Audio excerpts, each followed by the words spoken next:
A demanda crescente por energia elétrica e o compromisso assumido pelo Brasil de geração a partir de fontes limpas colocou novamente na pauta a importância de investir no complexo nuclear instalado em Angra dos Reis. Não apenas para diversificar a matriz energética, mas para gerar empregos diretos e indiretos a partir da retomada de Angra 3.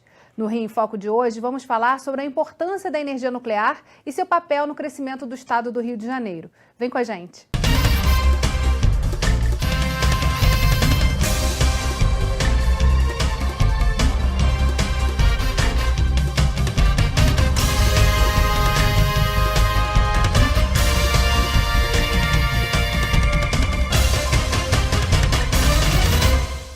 O Rio em Foco recebe o presidente em exercício da Alerj, deputado estadual André Siciliano, e o diretor-presidente da Associação Brasileira para o Desenvolvimento de Atividades Nucleares, ABDAN, Celso Cunha.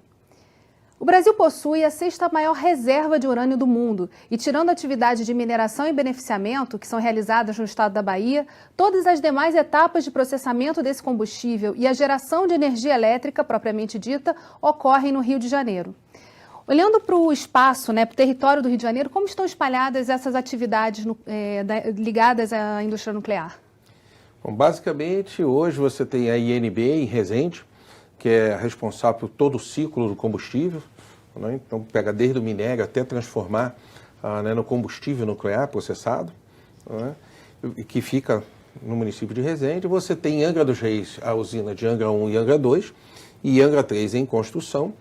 Nós temos a base naval, a Nuclep, que produz equipamentos pesados, né? E hoje ela está construindo parte dos equipamentos de Angra 3 e construindo parte dos equipamentos do submarino nuclear, né? Brasileiro. Então, além dessas fábricas, né, nós temos aí a maioria das empresas do mundo estão localizadas aqui, como a Westinghouse, como a Areva, como a EDF, como a Rosatom russa. Né? Então, essas empresas que produzem e projetam esses equipamentos estão todas no estado do Rio de Janeiro. Então, nós podemos dizer que o Rio de Janeiro é uma capital nuclear. Em termos de estratégia, qual a importância para o estado do Rio de Janeiro de sediar esse complexo nuclear? Primeiro, a questão dos investimentos, da geração de emprego e renda no estado do Rio de Janeiro. Esse complexo da Nuclep, por exemplo, chegou a ter mais de 50 mil operários. Hoje tem em torno de 3 mil. Isso levando em consideração o submarino, a construção dos submarinos, que o governo federal fez uma aliança com a França, com um investimento em torno de 20 bilhões de dólares.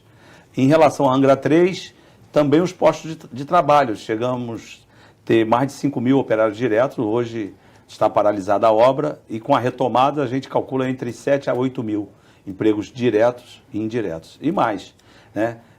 Não é que a Angra 3 vai nos dar autossuficiência, mas em torno de 2/3 da energia produzida em Angra, ela seria atendida pela demanda do Estado. Então, dos 100% da demanda do Estado, 2/3 seriam supridos por Angra 1, 2 e 3. Então, é fundamental a retomada dessas obras, né, quer seja o ProSub e Angra 3, por conta dos empregos, do investimento e também da questão da autossuficiência do Rio, que é um caminho para buscar essa autossuficiência. E como disse o Celso, né, tem também Resende, com a INB, onde o Rio de Janeiro está capacitado, né, de produzir ainda mais o combustível, e isso também pode gerar mais receitas, porque hoje em torno de 170 milhões de reais por ano, o Rio arrecada com o ICMS da INB. E com a Angra 3, essa ordem poderia ser esse total da ordem de 240 milhões de reais. Então, não só pela receita, pela geração de emprego, mas também com a questão da autossuficiência na área energética no estado do Rio de Janeiro. Na sua visão, na visão de ambos, a gente está discutindo hoje um processo de retomada econômica, de crescimento econômico do Estado. Fazer pressão pela retomada de Angra 3 e por investimentos federais, então, seria um foco também para diversificar a economia, para a gente falar do Rio além do petróleo? Eu não tenho dúvida. Naquele encontro que nós tivemos aqui na Assembleia Legislativa, do Polo de Desenvolvimento aqui na Assembleia, naquela discussão, eu fiquei bem impressionado, porque o setor nuclear no Rio é um novo pré-sal, eu não tenho dúvida disso. Nós temos a possibilidade de ter mais de 300 empresas no estado do Rio de Janeiro, trabalhando no entorno do submarino ali em Itaguaí. Geração de emprego e renda, conhecimento e divisas. Eu não tenho dúvida, porque depois nós estamos construindo submarinos, mas nós vamos poder prestar esse serviço para fora, para outros países, né? Em relação à possibilidade da retomada, eu tive a oportunidade de estar junto com o governador e com o ministro da Fazenda, Henrique Meirelles, e eu cobrei num almoço que nós tivemos na última semana, quando foi apresentado aqui o plano de recuperação econômica do Estado do Rio de Janeiro. Cobrei a questão da Angra 3 e cobrei o ProSub. E, na ocasião, o ministro pediu para eu falar com o Guardian. Guardian é o secretário executivo do Ministério da Fazenda. Em relação ao ProSub, ele vai me dar todas as coordenadas, o que precisa para retomar com mais velocidade a obra. Em relação à Angra 3, ele foi mais reticente, diz que tem a questão da Eletrobras agora, a possibilidade da privatização, então ele seria mais lento. Mas em relação ao submarino, já ele vai nos passar e falei para ele que o Estado tem interesse, por conta de que essa é a possibilidade também do Rio sair da inércia que se encontra, né? De poder estar gerando emprego, estar gerando riquezas, porque o Estado precisa.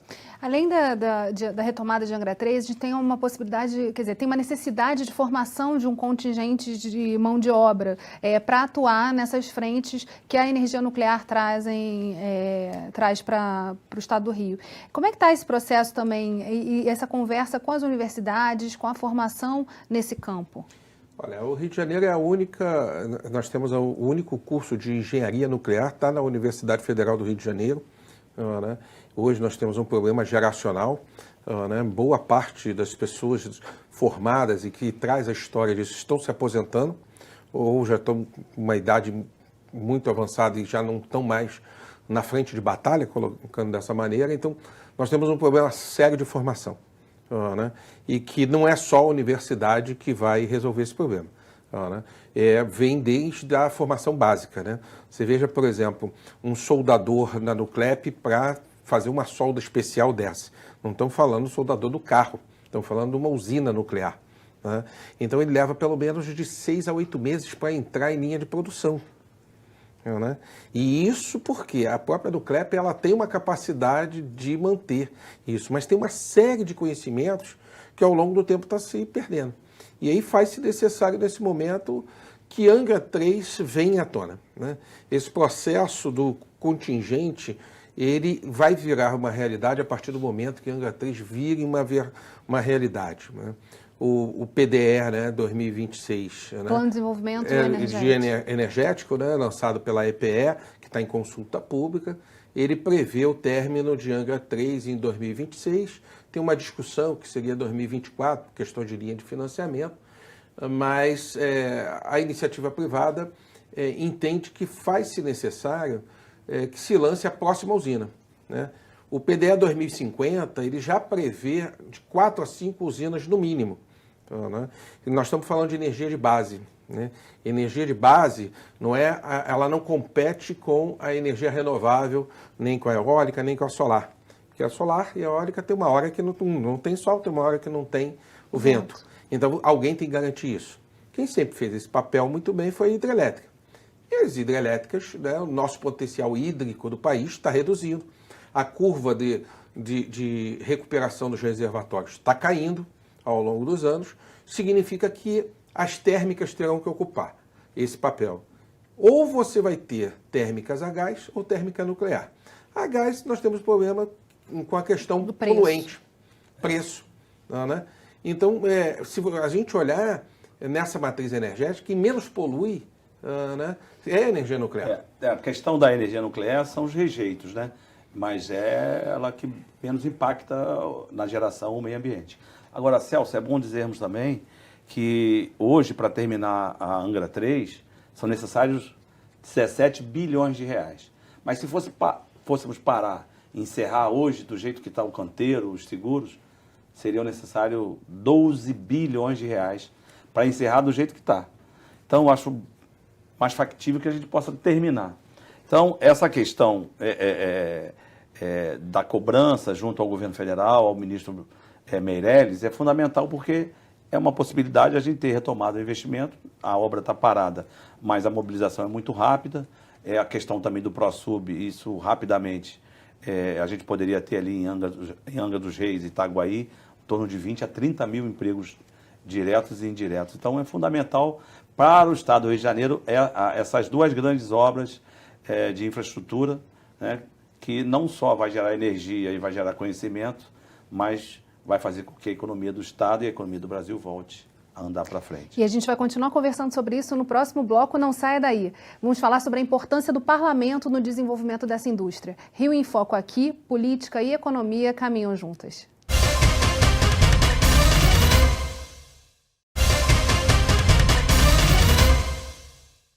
Voltamos com André Siciliano e Celso Cunha. Segundo especialistas, a indústria nuclear pode ser um dos eixos para o Rio de Janeiro sofisticar e diversificar sua indústria e depender menos da indústria do petróleo e do turismo. Em relação ao planejamento energético realizado pelo governo brasileiro, a opção de geração elétrica nuclear pode preencher a necessidade de energia quando as fontes renováveis, como a eólica e a solar, não estiverem produzindo, além de contribuírem para o progresso tecnológico e científico do país.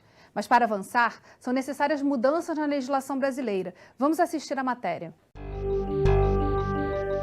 Nós precisamos mexer um pouquinho nas leis, para modernizar as leis do setor nuclear, e também nós precisamos mexer em alguns detalhes também na Constituição, em função de como se forma o mercado hoje mundial da área nuclear.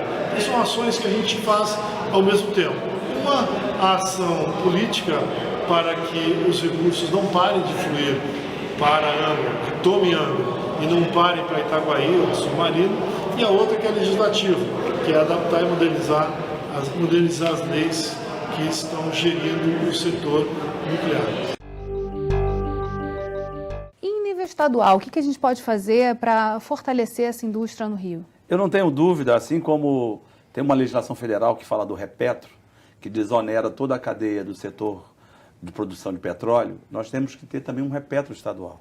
Porque uma coisa é desonerar os equipamentos. Não estamos falando depois do combustível produzido lá em Resende, que o Estado hoje arrecada em torno de 170 milhões de reais por ano, mas sim os equipamentos para entrar, para começar a obra, para ser instalado, para gerar energia. Então, eu não tenho dúvida, nós podemos aqui na Assembleia Legislativa ter várias iniciativas de leis para desonerar esses equipamentos de Angra 3 e também Angra 4, como falou o Celso, porque o PDE de 2026 fala da Angra 3, e de 50 já fala da Angra 4. Né? Qual é o problema da energia nuclear? De novo, são os rejeitos. Se você tem uma gerando rejeito e ter duas ou três, você consegue ter no mesmo local todo esse... o tratamento e o armazenamento desse rejeito. Então, eu acho que na questão do rejeito, em se tratando de Angra 1, 2 e 3, naturalmente a 4 também seria aqui no estado do Rio de Janeiro. Acho que o deputado colocou muito bem. Primeiro, em relação ao rejeito, né, a Eletronuclear acabou de licitar o armazenamento, a construção de um espaço. Nós hoje já sabemos construir isso, dominamos a técnica de construir isso, né? Agora, só que o que está acontecendo? A empresa que ganhou, a empresa americana, vai trazer os equipamentos de fora. Então, o deputado colocou muito bem aqui uma questão. Nós estamos falando de mega empresas, como a Rosatom russa, né? Como a Areva francesa, a CNNC chinesa, né? A EDF francesa, a Westinghouse americana, que elas que serão a cabeça desses projetos. Uma delas irá construir esses projetos. Né? A pergunta é, nós vamos deixar trazer os equipamentos todos de fora? Ou vamos construir, por exemplo, lá na Nuclep, como já se fez no passado? E aí cabe sim, eu acho que o deputado colocou muito bem, o incentivo à produção local. Né? E nesse ponto, né, quando a gente fala, né, de Angra 1, 2, 3 e 4, né, eu acho que o deputado colocou melhor ainda, porque Angra 3 ela já está com os equipamentos comprados. Quem for financiar essa obra, ele não vai trazer mão de obra, ele não vai trazer mais equipamento, não vai trazer mais nada. Então é uma operação financeira. Então as empresas hoje topam botar todo o recurso, né, tanto em Angra 3 quanto numa Angra 4, numa próxima usina, se tiverem perspectiva, que corresponde a 60 bilhões em investimentos, né, durante um período de 10 anos, E aí não estamos falando mais só de 7, 8 mil, estamos falando de até 15 mil empregos só nesse coisa. Mas tem uma questão que o Celso Pancera coloca, que é a questão da Constituição. Então, eu não tenho dúvida que para atrair esse investidor, para atrair esse capital todo necessário para terminar a Angra 3 e a 4, é necessário mudar a Constituição, que é para permitir que empresas estrangeiras possam gerar, né, e operacionalizar aqui no Brasil. Do jeito que o governo tem falado também em relação à Eletrobras, que não será fácil fazer a privatização, mas vai ter que dar uma solução, não tenho dúvida, para Angra 1, 2 e 3. Né? São ativos da Eletrobras. Né? E por isso, mais do que nunca, é importante ter a bancada federal também atuante. Então, eu não tenho dúvida, vai ter que ter um rearranjo constitucional para abrir essa possibilidade. Nós estamos falando aqui de possibilidade que colocou o deputado federal, Celso Pancera, né, para que a gente possa atrair o capital, atrair essa expertise, e o ótimo é que a gente possa usar aqui todo o conhecimento, né, usar toda a estrutura da Nuclep, usar toda a universidade aqui, para que a gente possa aproveitar a mão de obra, formar, porque como falou o Celso, tem um gap já da década de 70 e 80 para agora 2017. Então, é necessário, não tenho dúvida, trazer capital de fora. Se falarmos da 4, mais necessário ainda o investidor com a possibilidade de operar, e para isso a gente precisa mexer na Constituição. Agora, pensando também nessas outras usinas que estão no planejamento energético de 2050, que outras partes do país provavelmente elas podem ser instaladas? Bom, o PNE 2050, o planejamento 2050 ainda não foi divulgado ainda, né? Então, nós não sabemos exatamente qual é o volume de usinas, mas estima-se entre 5 e 6 usinas, pelo menos o país necessitaria e apareceria nesse PNE 2050. Né? Hoje já tem 2 sites muito estudados, além de Angra, você tem em Pernambuco, né, e você tem em Minas Gerais. Né? E tem mais uns 4 ou 5 sites que ainda nem se começou os estudos mais detalhados. Então, assim, mais concreto hoje é você Angra, porque você já tem uma série de facilidades, já existiu até um pré-estudo de alocação do Angra 4, né? Isso chegou a avançar muito, né? E existe a possibilidade do site de Pernambuco e de Minas, que estão muito bem estudados também. Então, a tendência é que essas novas usinas, né, no 2050, quando for publicado, ele seja num desses sites. É levado em consideração essa possibilidade de Minas e Pernambuco. Mas, sem sombra de dúvida, a 4, eu não tenho dúvida nenhuma que a 4 seria no estado do Rio de Janeiro, em Angra dos Reis. A gente vai fazer um rápido intervalo e voltamos já. Rio em Foco aqui, política e economia caminham juntas.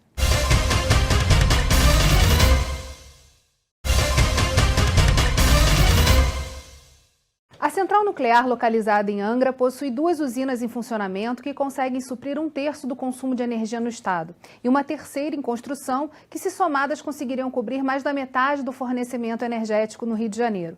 Mas a retomada de Angra 3 significa mais e pode se materializar em inúmeras oportunidades de negócios, além de estimular o desenvolvimento de outros segmentos industriais. Vamos ver. A decisão sobre a Angra 3 é fundamental para subsidiar o restante do programa nuclear brasileiro.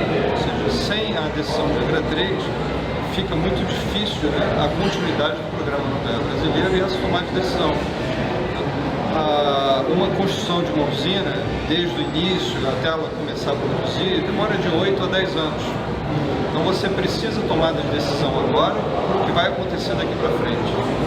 Ela se difere de outras formas de energia nessa tomada de decisão, que tem uma tomada de decisão mais curta. Então isso eu acho que é fundamental para trazer esse benefício, né, não só a Angra 3, mas todo o programa nuclear brasileiro, com outras usinas sendo construídas no Brasil. A Angra 1 e 2 hoje respondem por 36% do consumo do Rio de Janeiro. Se a Angra 3 já estivesse operando, nós chegaríamos a mais de 60% as 3 usinas juntas do consumo do Rio de Janeiro, reduzindo significativamente aí essa dependência de importações de eletricidade que ocorre hoje no Rio, que monta cerca de 46%. Esse é um tema que precisa ser discutido em Brasília, além do Rio de Janeiro. Como é que está esse cenário lá em Brasília e as conversas com o Ministério de Energia? Bom, na semana passada nós tivemos lá com a equipe do ministro Bezerra, né, discutindo com o secretário de Energia, Fábio, né, e estávamos exatamente pautando a hipótese dessa nova usina, dessa Angra 4, dessa nova usina, para que viabilizasse o término de Angra 3. Né? E conversamos muito no sentido disso já aparecer no PDE 2026 ou aparecer como uma nota técnica apontando para 2027, que é o mais provável por conta da demanda, né, a necessidade de energia. Isso avançou bastante. Nós hoje, né, teremos ainda uma reunião com o presidente da EPE, o Dr. Barroso, para incluirmos essa nota no planejamento. Agora, não é suficiente ainda, né, porque isso só é uma sinalização da necessidade. Né? Para partir para algo concreto, né, nós vamos precisar de uma pressão muito grande para que isso aconteça. Eu não tenho dúvida. E aí é política. É necessário mudar a Constituição, porque, de novo, para atrair capital, atrair esse investimento, terminar Angra 3 e construir Angra 4, de alguma forma você vai ter que dar uma participação para empresas estrangeiras. E a Constituição não permite, brasileira não permite, por exemplo, que empresas estrangeiras possam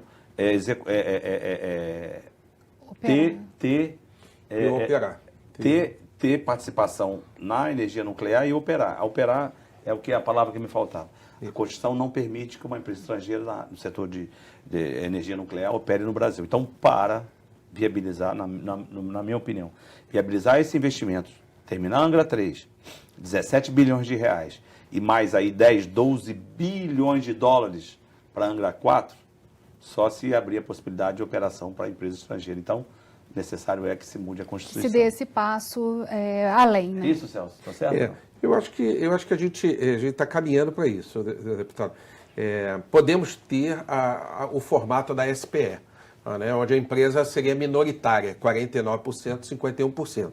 Né? Não haveria a quebra do monopólio, mas isso, sabe muito bem, quando estamos falando aí de 60 bilhões de reais em investimento, né, pode causar muito, o grau de risco pode ser muito grande, principalmente pelo cenário político que vive o país, de uma forma geral. Então, quanto mais segurança, mais fácil será da gente viabilizar. E aí eu não tenho dúvida, se nós aprovarmos, por exemplo, a PEC 122 de 2007, que está lá no Congresso, isso é muito mais forte do que simplesmente termos um modelo 51% eletronuclear, 49% empresa privada, porque são 60 bilhões numa operação término Angra 3, Angra 4. Agora, como o diretor da Eletronuclear falou, o impacto no PIB é enorme. Então, nesse momento que o Estado precisa, o governo precisa alavancar um processo dessa natureza, acho que a gente já tinha que ter tomado essa decisão. Né? E essa decisão ela é política. Né? É uma decisão que passa pela pressão do Estado e da bancada do Rio de Janeiro sobre mas o governo política, federal. Mas fala de soberania, fala de questões de energia nuclear, que não... Defesa nacional. Defesa nacional. Então, ou seja, eu acho que é um momento que a gente tem que pressionar o governo para tomar a decisão de conclusão disso. Agora, era importante, a gente já está indo para o finalzinho do programa, falar também de outras aplicações. A gente falou muito da construção de Angra, do que isso traz em termos de infraestrutura, mas que outras aplicações existem para o nuclear que a gente também pode incluir como oportunidades para o Estado do Rio? Na área da medicina, por exemplo, tem um campo vastíssimo. Apesar de que o desenvolvimento dessa tecnologia está mais nos países da Europa, mas eu não tenho dúvida, o campo de aplicação da energia nuclear é imenso. Mamografia, radiação, raio-x. Até agricultura também. Agricultura, tratamento, sementes, toda a parte de alimentos né, irradiados. Né? Então, é uma cadeia enorme. E, principalmente, se a gente lembrar que Rio de Janeiro é um dos pontos de produção de fármacos do país. Rio e São Paulo é o eixo de produção. E você tem na produção de fármacos o uso da medicina, do uso nuclear. Né? Isso vem avançando muito. Né? A Rosatom, por exemplo, está estudando ir para Curitiba colocar um centro de radiação. Né? Nós até conclamamos aqui, vamos convidar o deputado a ir lá dele e falar, olha, não, que ir para lá nada, tem que ficar aqui no Rio. Né? Assim, aqui na COP, aqui na ilha. Bem, infelizmente, o nosso programa chegou ao fim. Obrigada, deputado. Obrigada, Celso. E obrigada a você, telespectador, que acompanha a nossa programação. A gente se vê no próximo programa. Aproveita e segue a gente nas redes sociais, Facebook, Instagram e Twitter. Você também pode enviar dúvidas e sugestões para rioinfoco@lerj.rj.gov.br ou para o nosso WhatsApp 21 98890 4709. TV Alerj, o canal do Povo Fluminense. Até a próxima.